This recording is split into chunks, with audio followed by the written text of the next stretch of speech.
Hola a todos, en esta oportunidad pues continuando con las exposiciones que estamos realizando sobre los capítulos de la obra de Karl Marx, El Capital.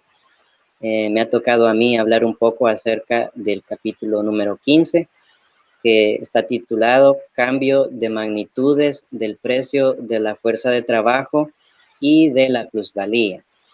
Para entender un poco a qué se refiere esto, primero hay que decir que el valor de la fuerza de trabajo se determina por el valor de los medios de vida que son necesarios para el sustento de cada obrero. Y aunque su forma puede variar, la masa de estos medios de vida debe considerarse dentro de una época, o sea, un contexto social de una sociedad también determinada, con un factor dado, ¿verdad? No es lo mismo estar hablando de el valor de la fuerza de trabajo, por ejemplo, de la sociedad salvadoreña, a el valor de la fuerza de trabajo de la sociedad estadounidense o canadiense, ¿verdad? Habrán diferencias entre estas dos sociedades por los contextos que viven cada una. Y en determinación del valor de la fuerza de trabajo hay dos factores. Primero, el costo de su desarrollo, que varía según el régimen de producción, ya sea feudal, esclavista, pero en este caso, ¿verdad? El autor hace hincapié en el régimen eh, capitalista de producción. Y el otro es la diferencia de naturaleza, según sea que el trabajo esté siendo ejecutado por varones o por mujeres, ¿verdad? Por hombre o mujer, trabajo femenino o trabajo masculino, maduro o incipiente. Y ya hablando de esto, pues las magnitudes relativas del precio de la fuerza de trabajo y de la plusvalía van a depender de tres circunstancias. La primera, la duración de la jornada de trabajo o magnitud extensiva del trabajo. Eso tiene que ver más que todo con el tiempo, ¿verdad? En que dura, la prolongación de la jornada de trabajo, que igual cada sociedad establece un número determinado de horas. El segundo factor va a ser de la intensidad normal del trabajo o llamado también magnitud intensiva de este. Quiere decir la inversión de una determinada cantidad de trabajo en un determinado espacio de tiempo, es decir, el trabajo que se emplea dentro de la jornada de trabajo, la intensidad del trabajo dentro o distribuida en la jornada del trabajo. Y en tercer lugar está la fuerza productiva del trabajo, porque según el grado del desarrollo de las condiciones de producción, la misma cantidad de trabajo puede dar por resultado en el mismo espacio de tiempo una cantidad mayor o menor de productos, ¿verdad? Entonces, dependiendo de las herramientas con las que se cuenta para la producción, ya sean avanzadas o no tan avanzadas tecnológicamente, pues podrá dar mayor masa de productos, mayor cantidad de productos. Entonces, para, para tener en cuenta esos tres factores, depende de si uno cambia o otro varía, van a resultar ciertas combinaciones. La primera es la magnitud de la jornada de trabajo e intensiva de este, que tienen que ser constantes. Fuerza productiva de trabajo tiene que ser variable.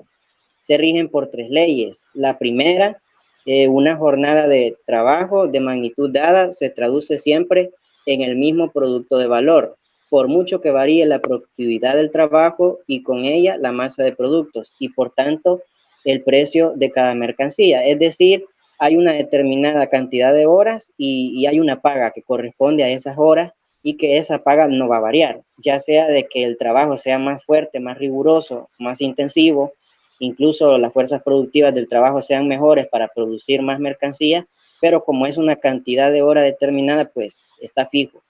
Y la segunda ley, el valor de la fuerza de trabajo y la plusvalía cambian en sentido inverso el uno de la otra. Los cambios operados en la fuerza productiva del trabajo, su aumento o disminución, influyen en sentido inverso sobre el valor de la fuerza de trabajo y en sentido directo sobre la plusvalía.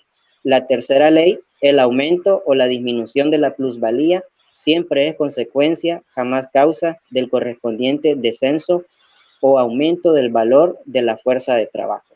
Este es el que hace crecer, por decirlo así, las ganancias, porque la plusvalía se cataloga como un excedente, como una ganancia. Bueno, La segunda es que la jornada de trabajo constante, fuerza productiva del trabajo constante e intensidad del trabajo variable. Lo que varía acá es la intensidad del trabajo. La intensidad creciente del trabajo supone un despliegue mayor de trabajo dentro de un mismo espacio de tiempo y por consiguiente en una jornada de trabajo más intensiva se traduce en una cantidad mayor de productos que, por ejemplo, una jornada menos intensiva del mismo número de horas. Se aprovecha, por decirlo así, más el tiempo al intensificar el trabajo, cosa de que en una jornada menos intensiva estaría menos distribuido el empleo del tiempo. Y también tenemos, por otra parte, la fuerza productiva e intensidad del trabajo. Estos dos aspectos tienen que ser constantes y jornada de trabajo, en este caso, va a ser variable. Aquí la jornada de trabajo puede variar en dos sentidos, ya sea que esta sea corte o que se alargue. La primera compete a la reducción de la jornada de trabajo, es decir, que se acorte, bajo las condiciones que se establecen, es decir, sin alteración de la fuerza productiva ni de la intensidad del trabajo. No modificaría que se disminuya la jornada del trabajo para nada el valor de la fuerza del mismo trabajo, ni por tanto el tiempo necesario. Lo que sí eliminaría, por decirlo así, sería el plus trabajo y la plusvalía, es decir, el trabajo excedente o el trabajo innecesario hasta cierto punto para el obrero, pero necesario para el capitalista porque lo necesita para producir más.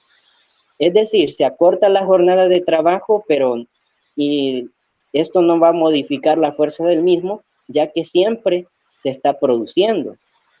Siempre, lo único de que ya no se produce tanto así el excedente como quisiera, lo cual compete también para el capitalista a hacer eh, modificaciones en la intensidad y en la fuerza del trabajo, porque siente que la disminución de las horas de trabajo le, le afectan. Y la segunda es la prolongación de la jornada de trabajo. Como el producto de valor en que se traduce la jornada de trabajo crece al prolongarse esta, el precio de la fuerza de trabajo y la plusvalía pueden aumentar simultáneamente con incremento igual o desigual. Por tanto, este desarrollo simultáneo puede darse en dos casos, cuando se prolongue de un modo absoluto la jornada de trabajo y cuando sin prolongarse esta, la intensidad del trabajo aumente. Al prolongarse la jornada de trabajo, puede ocurrir que el precio de la fuerza de trabajo quede por debajo de su valor, aunque nominalmente permanezca invariable o incluso aumente. Y la otra que tenemos también son las variaciones simultáneas en punto a la duración, fuerza productiva e intensidad del trabajo. Eh, Primeramente, decir que disminuye la fuerza productiva de trabajo, prolongándose simultáneamente la jornada. Al hablar de la disminución de la fuerza productiva del trabajo, nos vamos a estar refiriendo, por ejemplo, a las ramas industriales cuyos productos determinan el valor de la fuerza de trabajo. Por ejemplo, a la disminución de la fuerza productiva del trabajo que se opera al aumentar la esterilidad del suelo con el consiguiente encarecimiento de sus productos. Porque al ser un poco más estéril el suelo, al producir menos la cantidad de frutas, de hortalizas, de cereales que se están cultivando, pues entonces, al ser más difícil su producción, va a encarecerse un poco la fuerza productiva. Hace alusión en esta parte que durante el periodo de 1799 a 1815, el alza de precios de los artículos de primera necesidad provocó en Inglaterra un alza nominal aparente de los salarios, aunque realmente expresados ya en medios de subsistencia, pues bajaron. Pero gracias a la intensidad reforzada del trabajo y la prolongación obligatoria de la jornada, se consiguió que la plusvalía aumentase por aquel entonces, en términos absolutos y relativos. Fue la época en que adquirió una carta de naturaleza la prolongación desmedida de la jornada de trabajo, época que caracterizó mucho especialmente el incremento acelerado de los capitalistas, ¿verdad? Porque al tener más horas de trabajo para sus obreros, pues estos les producían más y ellos por lo tanto acumulaban más riqueza. Sin embargo, el pauperismo, la miseria y la desigualdad de la clase proletaria, pues seguía en incremento. Y la segunda, aumenta la intensidad de la fuerza productiva del trabajo, disminuyendo simultáneamente la jornada. Si toda la jornada de trabajo se redujese a esto, desaparecería, por ejemplo, el trabajo excedente, ¿verdad? Cosa que para los capitalistas es algo inconcebible, porque el trabajo excedente les permite a ellos acumular mucho más de lo que realmente deberían acumular. Es como prácticamente una ganancia. Y la supresión de la forma capitalista de producción permitiría reducir la jornada de trabajo únicamente al trabajo necesario. Sin embargo, suponiendo que todas las demás circunstancias permaneciesen inalterables, el capitalista haría lo posible por oponerse a esto, ¿verdad? Porque las condiciones de vida del obrero serían mucho más prósperas y sus exigencias serían aún mayores. Y también porque se incorporaría al trabajo necesario una parte de lo que actualmente es el trabajo excedente. Es decir, el capitalista no se quedaría sin ganar, sino que incorporaría en el trabajo necesario la intensidad de trabajo que se empleaba para hacer producir en el trabajo excedente y así poder sacar ganancias. Y pasando también al siguiente capítulo, que es el número 16 de la obra. Este capítulo está titulado como diversas fórmulas para expresar la cuota de plusvalía.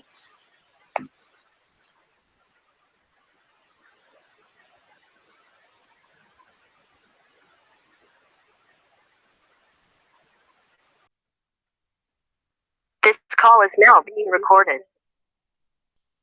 Y continuando con la explicación de los capítulos, el siguiente capítulo es el número 16, que está titulado diversas fórmulas para expresar la cuota de plusvalía. Y la primera de las fórmulas que sirven para expresar la cuota de plusvalía es plusvalía sobre capital variable, igual a plusvalía sobre valor de la fuerza de trabajo, igual a trabajo excedente sobre trabajo necesario.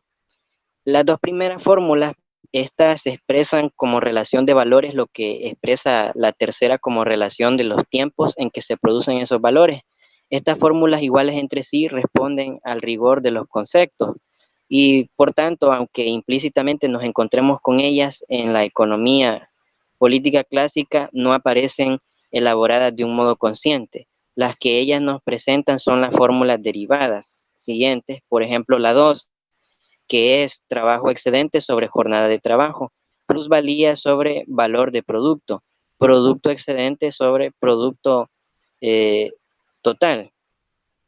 Y bueno, ya para el final también se nos presenta una tercera fórmula que hablaba acerca de que la plusvalía sobre el valor de la fuerza de trabajo va a ser igual al trabajo excedente sobre el trabajo necesario y al trabajo no retribuido sobre el trabajo retribuido, que esta prácticamente iba a resumir lo que era todo el contenido de las fórmulas de la número 2, y en el final aparecía un equívoco que era el trabajo retribuido sobre trabajo no retribuido sobre trabajo retribuido, que quería decir más que todo el trabajo excedente sobre el necesario. Es decir, el capitalista tiene una especie de trabajo que paga y otro por el cual no paga, pero que sin embargo obtiene ganancia. Por eso el capitalista paga el valor o el precio de la fuerza de trabajo y obtiene a cambio de ello el derecho a disponer directamente de la fuerza de trabajo viva, es decir, aprovechar del obrero,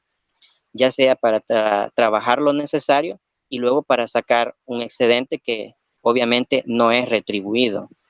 Y aquí se resumiría prácticamente lo que son las fórmulas que plantea Karl Marx en este capítulo.